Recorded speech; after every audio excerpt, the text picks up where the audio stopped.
Welcome to MiConvert.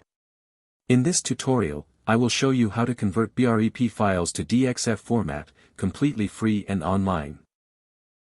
Open your browser and search for BREP to DXF MiConvert.com. Click on the first result to go straight to the converter.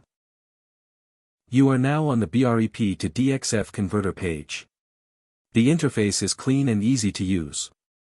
Let's upload a file. Click the Choose File button.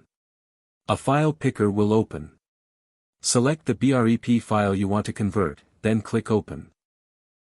Your file is loaded and ready.